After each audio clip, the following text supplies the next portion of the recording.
পায়েল সোম কিচেনে আপনাদের সকলকেই স্বাগত। আজকে আমি আপনাদের সাথে শেয়ার করব নিরামিষ ভেজিটেবল চপ কিভাবে তৈরি করবেন। একেবারে দোকানের মতো নিরামিষ স্বাদের এই রেসিপিটা আপনারা বাড়িতে অবশ্যই ট্রাই করে দেখবেন।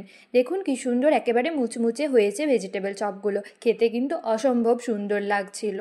আপনারা অবশ্যই বাড়িতে ট্রাই করে দেখবেন, আর খেতে কেমন হয়েছে সেটা আমাকে কমেন্টে জানাতে ভুলবেন না। চলুন তাহলে ভিডিওটি শুরু করা যাক।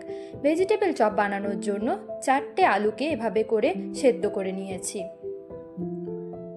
নিয়েছি একটা খোসা ছাড়িয়ে ধুয়ে পরিষ্কার করে রাখা বিট আর 2টো গাজর। আলুটার খোসাটা ছাড়িয়ে নেব আর বিট আর গাজরটাকে গ্রেট করে নেব। আপনারা চাইলে পাতলা পাতলা করে কেটেও নিতে পারেন, তবে খেয়াল রাখবেন একেবারে পাতলা করেই কিন্তু কাটতে হবে, না হলে সেদ্ধ হবে না রান্নার সময়। আর অন্যদিকে সেদ্ধ করে রাখা আলুটাকেও ভালো করে ম্যাশ করে নেব।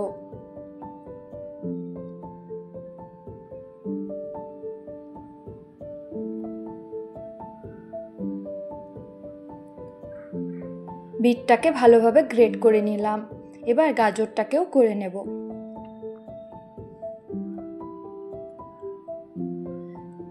অন্যদিকে আলুটাকেও ম্যাশ করে নিয়েছি। এবার এই ভেজিটেবল চপটা বানানোর জন্য একটা মশলা রেডি করে নেব।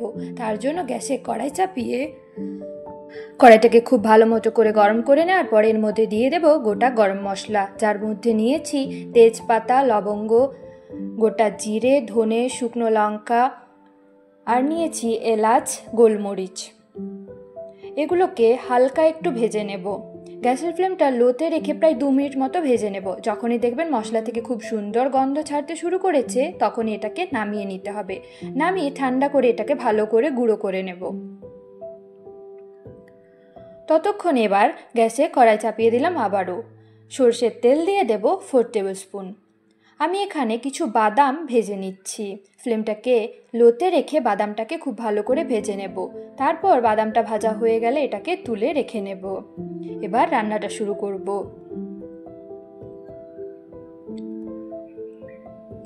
অন্যদিকে গুঁড়ো মশলাগুলো ভালো করে গুঁড়ো করে নিয়েছি।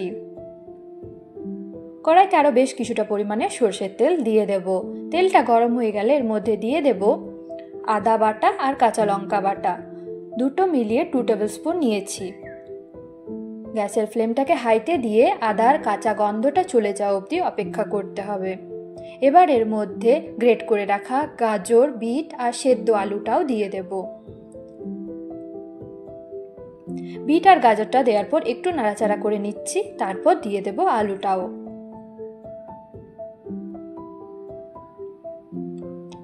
ফ্লেমটাকে মিডিয়াম টু হাইতে রেখে খুব ভালো করে মিশিয়ে নিতে হবে। প্রায় 5 মিনিট মতো এটাকে এভাবেই রান্না করব। দেখুন খুব সুন্দর একেবারে দলা পেকে আসছে, তখনই বুঝবেন এই চপের মশলাটা রেডি হয়ে গিয়েছে। এবার এর মধ্যে দিয়ে দেব স্বাদ মতো নুন আর ভেজে রাখা বাদাম আর গুঁড়ো মশলাগুলো। তারপর খুব ভালো করে নাড়াচাড়া করে নেব আবারও 3 মিনিট মতো। এবার এটাকে নামিয়ে একটা ছড়ানো পাত্রের মধ্যে রেখে দিতে হবে, যাতে তাড়াতাড়ি এটা ঠান্ডা হয়ে যায়।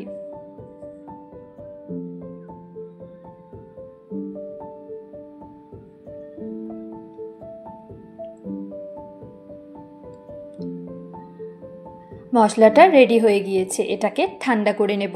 ততক্ষণে অন্যদিকে যে চপটা রেডি করব তার বাকি উপকরণগুলো রেখে দিচ্ছি। নিয়েছি ব্রেড ক্রাম্বস। আমি এখানে টোস্ট বিস্কুটের গুঁড়ো নিয়েছি, আপনারা চাইলে ব্রেড ক্রাম্বসও নিতে পারেন।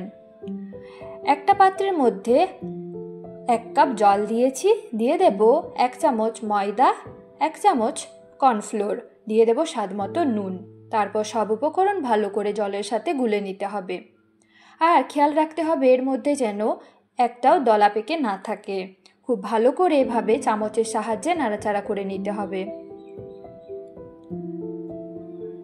যে মশলাটা ছিল সেটা থেকে অল্প অল্প নিয়ে হাতের সাহায্যে গোল করে নেওয়ার পর একটু লম্বাটে শেপ দিয়ে নিচ্ছি, ঠিক যেরকম ভেজিটেবল চপের শেপ হয়। হাতের মধ্যে প্রথমে কিছুটা নেওয়ার পর গোল করে লম্বাটে করে দেব। এভাবে করে চপগুলো আগে রেডি করে নেব সবগুলোই। সব চপগুলো ঠিক একই রকম পদ্ধতিতে রেডি করে নেওয়া হয়ে গিয়েছে। এবার এটাকে কোট করে নেব।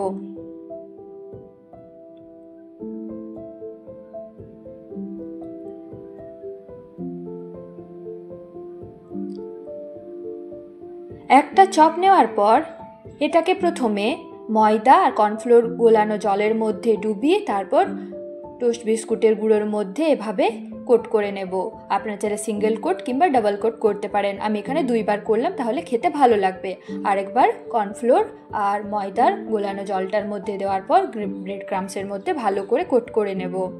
আর এক্সট্রা যে টোস্ট বিস্কুটের গুঁড়োটা থাকবে সেটাকে ঝেড়ে নিতে হবে। ঠিক একই রকম পদ্ধতিতে সব চপগুলোই রেডি করে নেব।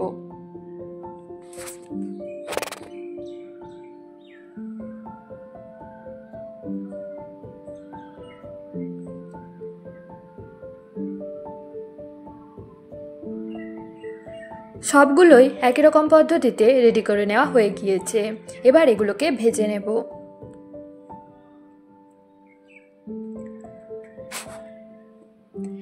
এবার গ্যাসে ফ্রাই প্যান বসিয়ে দেব। প্যানটাকে খুব ভালো করে গরম করে নেওয়ার পর এর মধ্যে দিয়ে দেব পরিমাণ মতো সাদা তেল। তেলটাকে একেবারে হাই ফ্লেমে খুব ভালো করে গরম করে নিতে হবে। তারপর ফ্লেমটাকে মিডিয়ামে দিয়ে একটা একটা করে চপগুলো ছেড়ে দেব তেলের মধ্যে।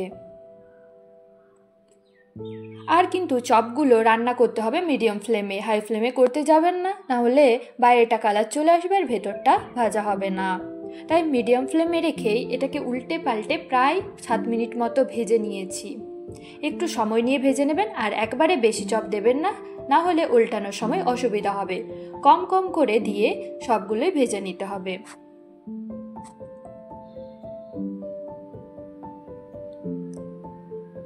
একেবারে লাল লাল করে মুচমুচে করে ভেজে নেওয়া হয়ে গেলে এটাকে তুলে বাকি চপগুলো ঠিক একই রকম পদ্ধতিতেই ভেজে নেব। এই চপগুলো ভাজা হয়ে গিয়েছে, এগুলোকে তুলে বাকিগুলো ভেজে নেব।